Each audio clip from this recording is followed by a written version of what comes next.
Hello everyone, আমি সৌমিতা। আমার নতুন একটা ভিডিওতে তোমাদের অনেক অনেক স্বাগত জানাই। তো প্রত্যেক দিনের মতো সকালে উঠে কিন্তু আগের দিনের ভেজানো দুটো আমন্ড বাদাম খেয়ে নিলাম, তারপরে কিন্তু ঢকঢক করে 1 গ্লাস জল খেয়ে নিলাম।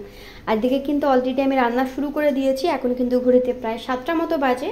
তো একদিকে ভাত চাপিয়ে দিয়েছি আর অন্যদিকে দিয়ে কি আজকে করব হচ্ছে বরবটি আলু ভাজা। আর লোটে মাছ ছিল ফ্রিজে, সেটাকে আগেই বার করে রেখেছিলাম। তো সেটা কিন্তু একদম শুকনো শুকনো করে একটু ঝুড়ো করব। তো এদিকে প্রথমে বরবটি আলু ভাজাটাও করে নিচ্ছি। আর বরবটিগুলো অনেকদিন থেকে ফ্রিজে ছিল, তো সেগুলোই আর কি একটু ভাজা করে নিচ্ছি। তো নুন আর অল্প একটু হলুদ দিয়ে এটাকে ঢাকা দিয়ে দেবো। আর এরই ফাঁকে কিন্তু একটু চা বানিয়ে নিয়েছি। তো চা খেতে খেতে চলে গেছি কিন্তু একটু বেলকনিতে। বাইরের ওয়েদারটা কিন্তু বেশ সুন্দর, সারা রাত বৃষ্টি হয়েছে আর কিন্তু বেশ ভালো লাগছে। আর গাছগুলো দেখো কি সুন্দর, একদম সতেজ লাগছে দেখতে। তো বেলকনিতে চাটা খেতে খেতে ওদিকে আবার যাই, আমার রান্নাটা আবার কিন্তু পুড়ে যাবে। তো দেখো এখানে কিন্তু অলরেডি আমার ভাজাটা হয়ে গেছে। আর লোটে মাছের জন্য যা যা লাগবে, পেঁয়াজ টেয়াজ সমস্ত কিছু কিন্তু অলরেডি ভেজে নিচ্ছি। আর লোটে মাছে কিন্তু রসুনটা একটু বেশি পরিমাণে দিলে কিন্তু খেতে খুব ভালো লাগে। আর লোটে মাছ করতে একটু সময় লাগে, কেন কি মাছটা যখনই দেওয়া হবে কড়াইয়ের মধ্যে তখনই কিন্তু একদমই ভেঙে যায়। আর মাঝখানে যে কাঁটাগুলো থাকে সেগুলোকে আবার একটু বেছে নিতে হয়। তো এই কাঁটাগুলো মুখে পড়লে কিন্তু আমার একদমই আবার ভালো লাগে না। তো কম আঁচে এটাকে ভালোভাবে নাড়িয়ে চাড়িয়ে নিচ্ছি। যখন জলটা বেরোবে মাছগুলো কিন্তু একদম ভেঙে একদম গুঁড়ো গুঁড়ো হয়ে যাবে। তো এটাকে আস্তে আস্তে রান্না করতে হয়। আর একদম শুকনো শুকনো হলে কিন্তু বেশ ঝাল ঝাল হবে, খেতে কিন্তু বেশি ভালো লাগে। তো এই সময় কিন্তু এই যে কাঁটাগুলো মাঝখানে থাকে সেগুলো কিন্তু আমি সুন্দরভাবে বেছে ফেলে দেবো।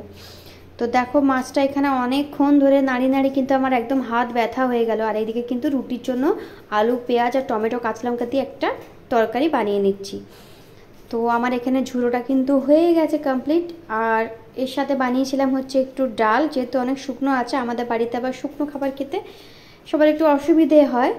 তো তাই জন্য এখানে একটু পাঁপড় ভেজে নিয়েছি আর ভাজা ছিল। আর একটা রান্না এখন একটু বাকি আছে, তো সেটা হচ্ছে একটু বাদে করে নেব, তার আগে কিন্তু ব্রেকফাস্টটা সেরে নেব। তো এই হলো আজকে রান্না বান্না। আর খাওয়ার সময় মামামের জন্য একটা ডিম সিদ্ধ দিয়ে দেবো, কেন এগুলো তোকে খাওয়ানো যাবে না, তো সেই কারণেই। আর এদিকে আজকে বানাবো কিন্তু হচ্ছে সর্ষে পোস্ত দিয়ে কিন্তু বেগুন বাসন্তী। এটা কিন্তু খেতে দারুণ লাগে। আর আমি ফার্স্ট টাইম কালকে বানিয়েছিলাম, খেতে কিন্তু বেশ ভালো হয়েছিল। এরকমভাবে লম্বা লম্বা করে বেগুনগুলোকে কেটে বেশ ভালোভাবে ভেজে নিয়ে কিন্তু খুবই কম উপকরণ লাগে। আর এটার টেস্ট কিন্তু গরম ভাত দিয়ে দারুণ লাগছিল খেতে। তো বেগুনগুলোকে ভেজে তুলে নিয়েছি, কড়াই দিয়ে দিয়েছি কালো জিরে ফোড়ন আর সর্ষে পোস্ত নারকেল আর কাঁচা লঙ্কা দিয়ে একটা পেস্ট বানিয়ে রেখেছিলাম, সেটা দিয়ে কিন্তু এটা আস্তে আস্তে ঢেকে ঢেকে কিন্তু করেছিলাম। আর নামাবার আগে কিন্তু একটু কাঁচা সর্ষের তেল দিয়েছিলাম। যে কোনো সর্ষে পোস্ততে কিন্তু একটু নামাবার আগে কাঁচা তেল দিলে খেতে কিন্তু খুব ভালো লাগে। দেখতে দেখেছো কতটা সুন্দর লাগছে, খেতেও কিন্তু বেশ সুন্দর হয়েছিল।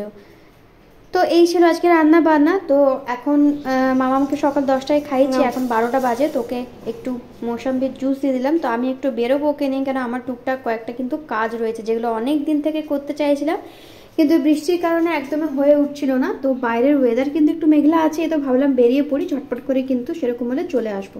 দেখেছো ওইদিকে একদম কিন্তু কালো মেঘ হয়ে আছে। তো যাই হোক মামাকে নিয়ে হেঁটে হেঁটে বেরিয়ে পড়েছি। আর মেয়ে হাঁটতে তো একটু সময় লাগে, কিন্তু আমি ওকে হাঁটিয়ে হাঁটিয়েই নিয়ে যাই ইচ্ছে করি। তো এখানে প্রেশার কুকারটা কদিন থেকে একটু খারাপ হয়ে গেছিলো, তো সেটা এখানে ঠিক করাতে এসেছিলাম। আর টুকটাক মিক্সার গ্রাইন্ডারও যে জিনিসগুলো থাকে, তো আমি এখানে বসে বসে অপেক্ষা করছিলাম। আর ও সারিয়ে দিচ্ছিলো, তো বললো যে অপেক্ষা করো একটু, এক্ষুনি সারিয়ে দেবো। তো ভয়ও লাগছিলো। তো বাড়ি এসে লাঞ্চ টাঞ্চ করে বিকেলবেলা দেখলাম মুষলধারে বৃষ্টি শুরু হয়ে গেছে। আর মামা এখানে ঘুম থেকে উঠে পড়েছে, তো ওকে একটু নিয়ে বসেছিলাম, ওকে একটু সুজি খাইয়ে দিয়েছি। আর ও বসে একটু পড়াশোনা করছিল। ঘুরতে যাবে যাবে বৃষ্টিতে? চলো, ভিজে যাবে? বৃষ্টিতে ভিজলে কি হবে? স্নান করলে কি হবে বৃষ্টিতে?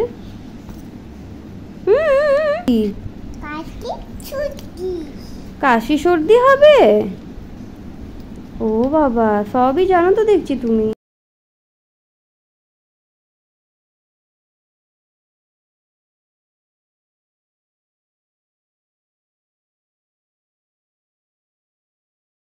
আর রাতে আজকে ডিনারের জন্য বানাবো কিন্তু একটু কাবলি ছোলার ঘুগনি। তো তার জন্য এখানে মশলাকেও কষিয়ে নিয়েছি। আর কাবলি ছোলার ঘুগনিটা একটু বেশ মানে রিচ করে বানালে খেতে বেশি ভালো লাগে। তো একদম আমি ঝোলঝোলই রেখেছিলাম, তো এটা শুকিয়ে গেলে কিন্তু একদমই গাঢ় হয়ে যাবে। তো রাতে রান্না টান্না আর কি শুধু রুটি করলে হয়ে যাবে। আর খুব ইচ্ছে করছিল, খিদে পাচ্ছিল প্রচণ্ড, তো বাড়িতে পাউরুটি ছিল, তো এখানে একটু ডিম টোস্ট বানিয়ে নিচ্ছি। তো আজকের ব্লগটা এখানেই রাখছি। ব্লগে তোমাদের কিছু ভালো লেগে থাকলে অবশ্যই লাইক কমেন্ট শেয়ার করে দিও, আর কমেন্ট আমাকে জানিও। আর চ্যানেল নতুন হলে চ্যানেলটা কিন্তু অবশ্যই ফলো করে দিও। দেখা হচ্ছে তোমাদের সাথে কালকে আবার একটা নতুন ভিডিওতে। ততক্ষণ সবাই ভালো থেকো, সুস্থ থেকো, টাটা।